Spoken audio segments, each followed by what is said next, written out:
আসসালামু আলাইকুম। এখন শুনবেন সংবাদ শিরোনাম। ঈদের লম্বা ছুটিতে রাজধানী ছাড়ছে ঘরমুখো মানুষ। শিডিউল মেনে চলছে ট্রেন, বাড়তি ভাড়া আদায়ের অভিযোগ বাসে। ঈদের ছুটিতেও মন্ত্রিসভার বৈঠক। ধর্ষণ সহ নারীর প্রতি সহিংসতার মামলাগুলো দ্রুত নিষ্পত্তির নির্দেশ প্রধানমন্ত্রীর। সম্পূরক বাজেট অনুমোদন। বিদেশি পরামর্শকের মত উপেক্ষা করে সংসদে সরবরাহ করা হয় নিম্নমানের হেডফোন। এমপিদের অসন্তোষ, অনভিজ্ঞ ঠিকাদারের কারণে শব্দ বিভ্রাট। নানামুখী চাপে বাড়ছে মুদ্রাস্ফীতি। নিয়ন্ত্রণমূলক নীতিতেও লাগামহীন দামের পারদ। ব্যয় সামাল দিতে হিমশিম সাধারণ মানুষ। এতক্ষণ শুনছিলেন সংবাদ শিরোনাম। এখন শুনবেন বিস্তারিত। ঈদ উল ফিতর উপলক্ষে এক সপ্তাহের লম্বা ছুটিতে দেশ। পরিবার প্রিয়জনের সাথে উৎসব মুখর পরিবেশে ঈদ উদযাপনে রাজধানী ছাড়ছেন ঘরমুখো মানুষ।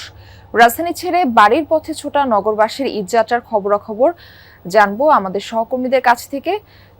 শুরুতেই আমরা যাচ্ছি রিয়াজ রায়হানের কাছে। তিনি আছেন সদরঘাটে। রিয়াজ, বিপুল যাত্রী চাপ দেখা যাচ্ছে, কোনো ভোগান্তি বা টিকিট সংকট রয়েছে কিনা এই বিষয়ে একটু জানাবেন। আজকে থেকে মূলত গতকাল থেকে ছুটি শুরু হলো। আজকে থেকে মূলত সবচেয়ে বেশি মানুষ বাড়ির পথে ঘুরেছেন, যারা ঈদ করবেন প্রিয়জনের সঙ্গে। তারা সদরঘাটে দক্ষিণাঞ্চলে মানুষ যায় এবং দক্ষিণাঞ্চলের বেশ কয়েকটি জেলায় এই সদরঘাট দিয়ে যাওয়া আসা করেন এবং প্রায় 37টি রুটে জাহাজ চলাচল করে। আজকে বিএডব্লিউটির তথ্য যেটি বলছে যে প্রায় শতাধিক লঞ্চ আজকে এই সদরঘাট টার্মিনাল থেকে ছেড়ে যাবে। পাশাপাশি বসিলা এবং শিমুলিয়া যে দুটি ঘাট নতুন করে করা হচ্ছে, সেখানে আপনারা এসে দেখতে পাচ্ছেন যে প্রত্যেকটি লঞ্চে তিল ধারণের ঠাঁই নেই।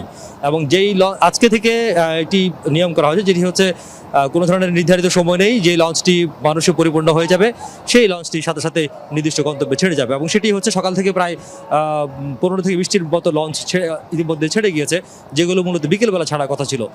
সেগুলো যাত্রী হওয়ার সাথে সাথেই ভরে গেছে বা ছেড়ে গিয়েছে। আমরা দেখেছি শুধুমাত্র গুলিস্তান থেকে একেবারে সদরঘাট পর্যন্ত আসতে মানুষের দীর্ঘ সারি এবং অন্তত হাজার হাজার মানুষ, তারা পরিবার পরিজন নিয়ে, পরিবার সবচেয়ে ছোট সদস্য এবং সবচেয়ে বড় সদস্য বা বয়োবৃদ্ধ যারা রয়েছেন তাদেরকে নিয়ে তারা আসছেন। কেউ হেঁটে আসছেন, কেউ রিক্সায় আসছেন, কেউ অটো রিক্সা আসছেন, যে যেভাবে পারছেন ছুটছেন, অর্থাৎ প্রিয়জনের সঙ্গে ঈদ করতে তারা ছুটছেন। তবে একটি বিষয় বারবার নিরাপত্তা বাহিনীর পক্ষ থেকে বলা হচ্ছে, যাতে অতিরিক্ত যাত্রী না হয়, তারা যাতে ভ্রমণ না করেন। কারণ যেহেতু নৌপথ এবং মার্চ মাসের শেষের দিকে, সুতরাং অতিরিক্ত যাত্রী হয়ে যাতে কেউ ভ্রমণ না করেন, সেই কারণে তারা বারবার তদারক করছেন। এবং যে কারণ একটি দুর্ঘটনা যদি ঘটে যায় ঈদের সময়, যেহেতু ঈদের সময় দুর্ঘটনার হার সবচেয়ে বেশি থাকে, সেই কারণে এটি কমানোর জন্য সামাজিক অরাজকতা রোধ, আইন শৃঙ্খলা নিয়ন্ত্রণ ও ঈদ কেন্দ্রিক জনভোগান্তি কমাতে নির্দেশনা দিয়েছেন প্রধানমন্ত্রী তারেক রহমান। মঙ্গলবার মন্ত্রিপরিষদ বৈঠকে এই নির্দেশনা দেওয়া হয়েছে। প্রধানমন্ত্রীকে সব মন্ত্রণালয় ঈদের সময় সার্বিক পরিস্থিতি নরমাল এবং সুন্দর থাকবে বলে আশ্বস্ত করেছেন মন্ত্রীরা। মন্ত্রিপরিষদ সচিব নাসিমুল গনি জানিয়েছেন, ধর্ষণ ও নারীর প্রতি সহিংসতার মামলাগুলো দ্রুত নিষ্পত্তির নির্দেশনাও দিয়েছেন প্রধানমন্ত্রী।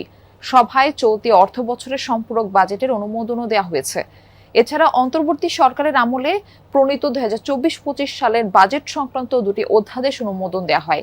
বিশ্ব বাণিজ্য সংস্থা সংক্রান্ত একটি চুক্তির অনুমোদন হয়েছে সভায়। দামি হেডফোন, সাউন্ড কোয়ালিটিও ভালো, তবে তা গান শোনার জন্য।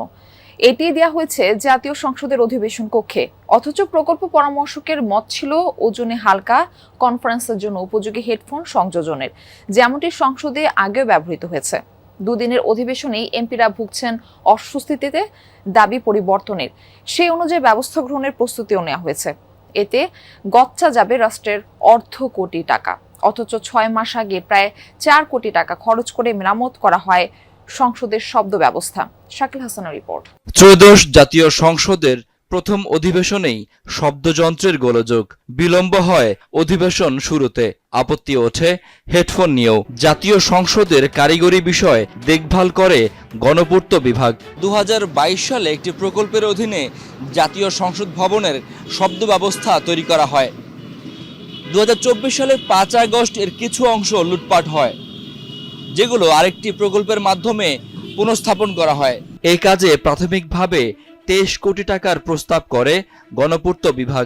বিশেষজ্ঞ হিসেবে লার্স ভিডেকামকে পরামর্শক নিয়োগ দেওয়া হয়। পুরো সিস্টেম পরিবর্তন না করে শুধুমাত্র লুট হওয়া যন্ত্রাংশ পুনঃস্থাপন করে শব্দ ব্যবস্থা চালু করা সম্ভব বলে মত দেন তিনি। ৩,৮১,০০,০০০ টাকা প্রস্তাব করে কাজটি পায় আমানত এন্টারপ্রাইজ। ঠিকাদার সৌর ব্র্যান্ডের প্রতিটি ১২,৫০০ টাকায় ৪২৮টি হেডফোন সরবরাহ করে ৫৩.৫ লাখ টাকায়। তিনি জানান, সৌর ব্র্যান্ডের হেডফোন কেনার পরামর্শ দেননি, তিনি বরং কিছু নমুনা উল্লেখ করে হালকা হেডফোনের পরামর্শ দেন। দরপত্রে অংশ নেয় আরও কয়েকটি প্রতিষ্ঠান, যাদের সাউন্ড সিস্টেমে কাজ করার পূর্ব অভিজ্ঞতা ছিল। এদের বাদ দিয়ে কেন আমানত এন্টারপ্রাইজকে কাজ দেয়া হয় তা নিয়ে আছে প্রশ্ন। সাউন্ড সিস্টেম মেরামত করার পর ৫-৬ মাস ধরে শব্দ পরীক্ষা করা হয়েছে, তখন কোনো সমস্যা হয়নি বলে দাবি গণপূর্তের প্রকৌশলীদের। ৪ দশক ধরে সাউন্ড সিস্টেম নিয়ে কাজ করেন প্রকৌশলী জাহিদুর রহিম জোয়ারদার। তার প্রতিষ্ঠান ২০২২ সালে সংসদ ভবনের সাউন্ড সিস্টেমের পুরো কাজ করেছিল। তিনি জানান, এ ধরনের কাজে দরকার অভিজ্ঞতা। হেডফোনগুলো পরিবর্তন করার বিষয়ে এরই মধ্যে বৈঠক হয়েছে সংসদ সচিবালয়ে। তবে সচিব কানিজ মওলা জানান, এটি কবে নাগাদ হবে তা এখনো নিশ্চিত না। ৪ দশক ধরে সাউন্ড সিস্টেম নিয়ে কাজ করেন প্রকৌশলী জাহিদুর রহিম জোয়ারদার। তার প্রতিষ্ঠান ২০২২ সালে সংসদ ভবনের সাউন্ড সিস্টেমের। দেশি বিদেশি নানা চাপে বাড়ছে মূল্যস্ফীতি। পণ্য ও সেবা ব্যয় সামাল দিতে সাধারণ মানুষের হিমশিম অবস্থা। নিয়ন্ত্রণমূলক মুদ্রানীতিতেও লাগামহীন দামের বারুদ।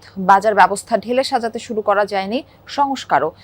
ক্যাব সভাপতি বলছেন, তদারকির বিকল্প নেই। বিশ্লেষকরা বলছেন, মূল্যস্ফীতি নিয়ন্ত্রণে নতুন সরকারকে কার্যকর উদ্যোগ নিতে হবে, খুঁজে বের করতে হবে সমস্যা। বেশ কয়েকদিন ধরেই অস্থির ভোজ্য তেলের বাজার। সরবরাহ কমিয়ে দেবার কথা বলে বাজার থেকে তেল উধাও। মধ্যপ্রাচ্য যুদ্ধ দামামায় আতঙ্কে ক্রেতারাও কিনছেন প্রয়োজনের বেশি। শুধু ভোজ্য তেলই নয়, প্রয়োজনীয় নানা খাদ্যপণ্যের চাহিদা, সরবরাহ অথবা দামের ক্ষেত্রে ক্রেতার অভিযোগের শেষ নেই। আয়ের সঙ্গে বেড়েই চলেছে ব্যয়ের ব্যবধান।